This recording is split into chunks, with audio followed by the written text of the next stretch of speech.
नीलू के घर में हर रोज झगड़ा होता था, लेकिन आज उसके घर में कुछ अलग से ही आवाज आ रही थी। तकरीबन 8 बज रहा था शाम का। आज पड़ोस में रहने वाली सीलू के घर जोर जोर से आवाज आ रही थी, लेकिन यह आवाज हर रोज की आवाज से बिल्कुल अलग थी। कुछ तो अलग हो रहा था। उसे घर में बैठे बैठे बस बक बक की आवाज आ ही रही थी। अक्सर नीलू के चीखने और चिल्लाने की आवाज में आती थी। वह अपने आप को अपने शराबी पति से बचाने के लिए आवाज लगाती थी, जबकि पति उसे मारते हुए अपने आप को उसको देवता मान भगवान जाने क्या क्या समझती थी।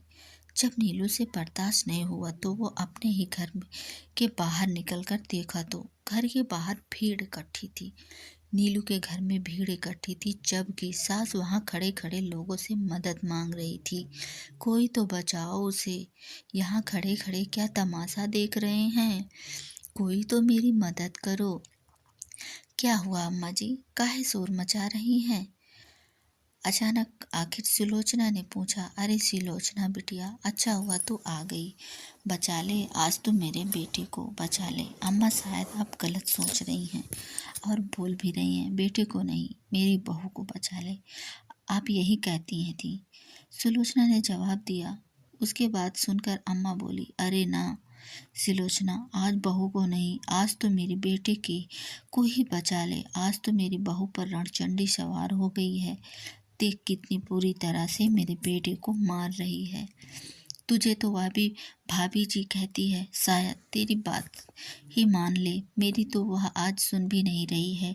मेरी देवी जैसी बहू को आज पता नहीं क्या हो गया है। अम्मा जी, बात पर सुलोचना को यकीन नहीं हुआ, पर अंदर से आ रही थी आवाज, बात बचाओ बचाओ आवाज आ रही थी।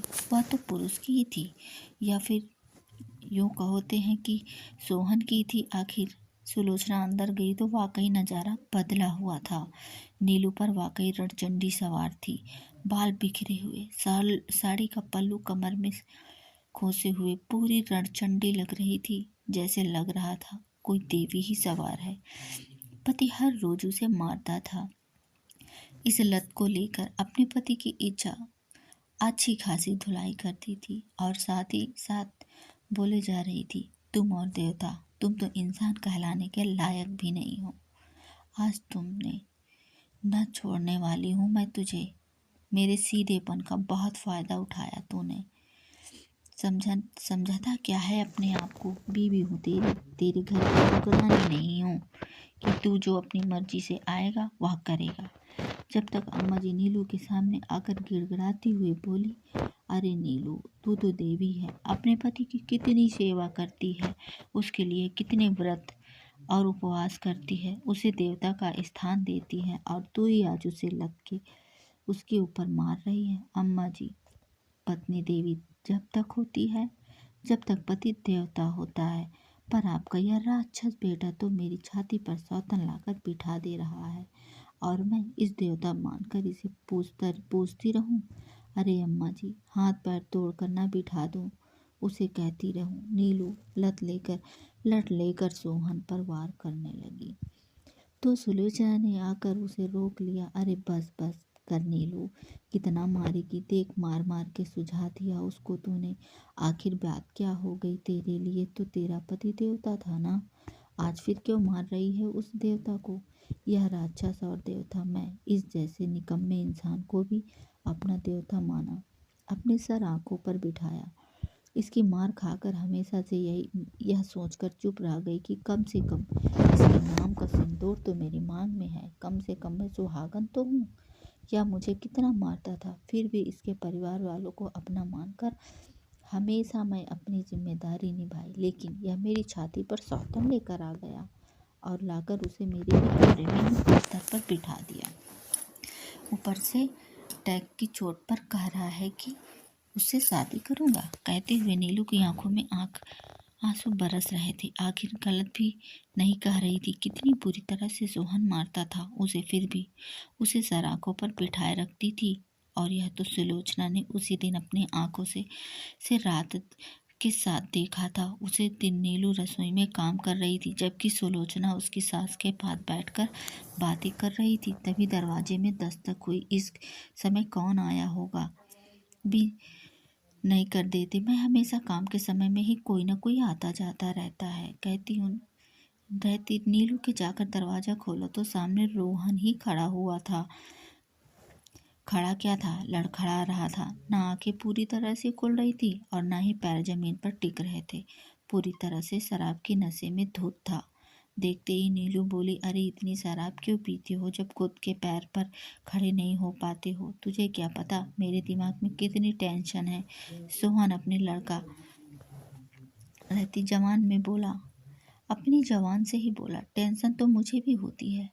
राशन की टेंशन, बच्चों की टेंशन, घर के काम की टेंशन, सास की तबीयत की टेंशन, ऊपर से पति शराब पीता है, उसकी और टेंशन। तो तुम्हारी तरह क्या शराब पीकर टल्ली हो जाऊं, जो बस बहाना कर दिया कि मेरे दिमाग में कितनी टेंशन है। बड़बड़ाती हुई नीलू सोहन के सहारा देकर घर में ले आई। चुप कर, कोई अपने देवता से ऐसी बात करता है क्या? याद रख, तेरी मांग में मेरा सिंदूर है, पति हूँ मैं तेरा। देवता नीलू ने चुप रहना ही ठीक समझा और सोहन को बाहर वाले पलंग पर लिटाकर वापस रसोई के आगे उनके लिए पानी का गिलास लेकर गई। बस यही बात सोहन ने पकड़ ली। क्यों रे, मुझे बस अब खाली पानी ही पिलाओगी? आदमी बाहर से कमाकर थका हारा घर में आया है तो तुम बिना पानी खाना खिलाए ही पानी पिला रही हो? कहते कहते सोहन ने उसके हाथ से पानी का गिलास लिया और जोर से जमीन पर फेंक दिया।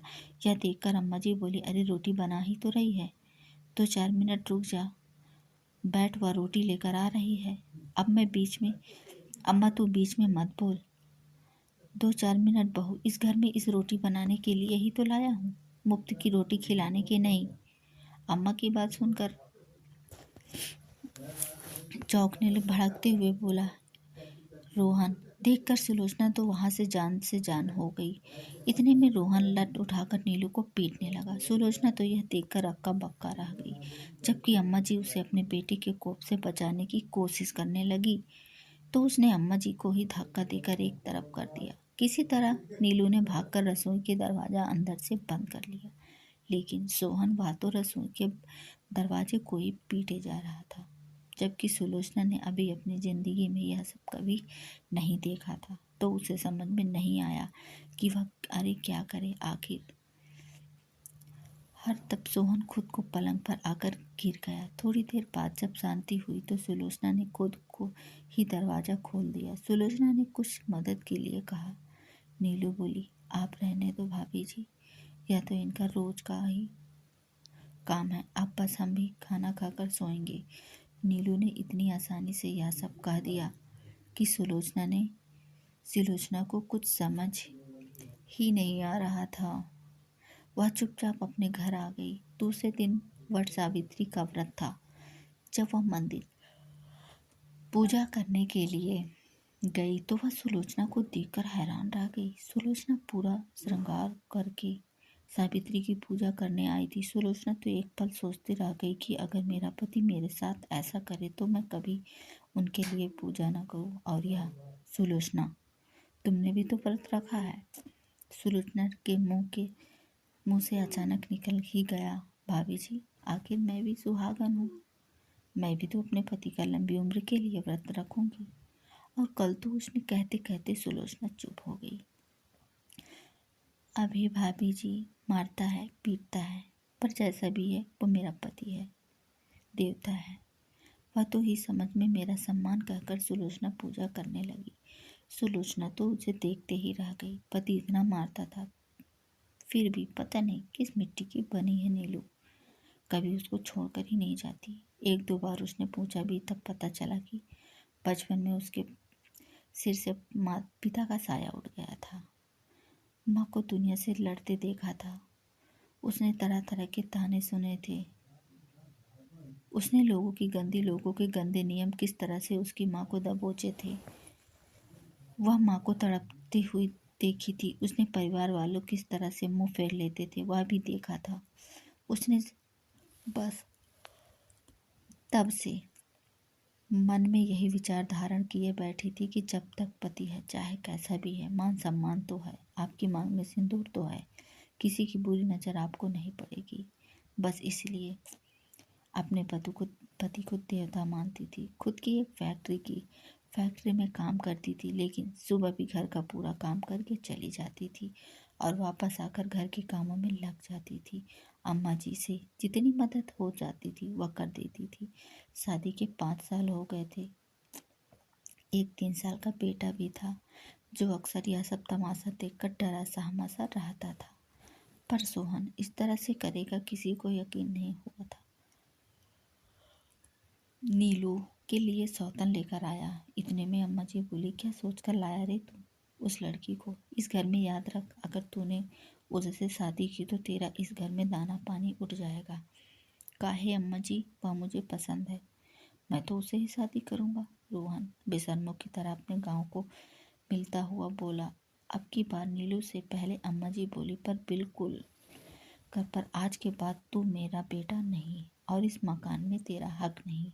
अम्मा, तुम मुझे ही घर से निकाल रही है? सोहन हैरान होते हुए बोला, अरे तेरा काहे का घर?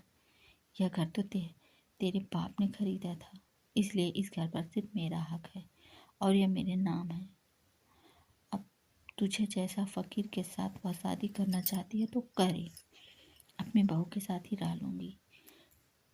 जान निकले या यहाँ से? हाँ हाँ, जा रहा हूँ मैं।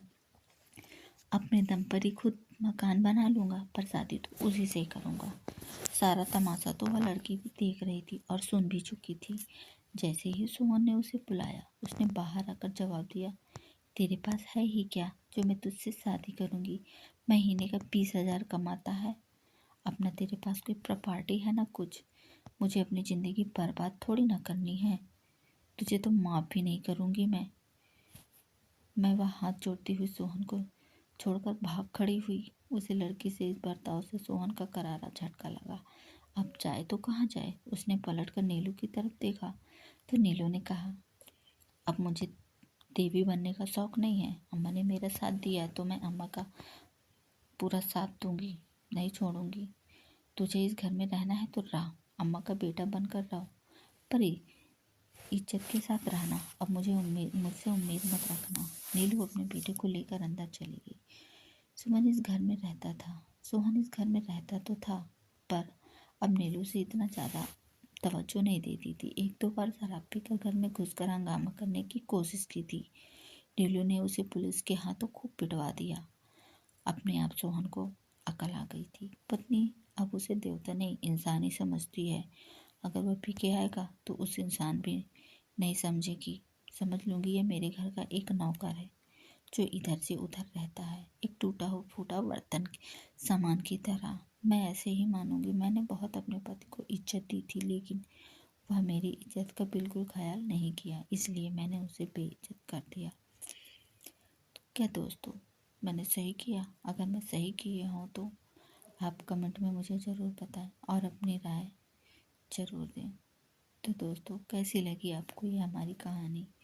अगर अच्छी लगी हो तो प्लीज़ एक लाइक और चैनल को सब्सक्राइब ज़रूर कर लें और हाँ, बेल आइकन को ज़रूर प्रेस कर दें, ताकि ऐसे ही आती आपकी मोटिवेशनल स्टोरियाँ हम आप तक पहुँचाते रहेंगे। तब तक के लिए धन्यवाद।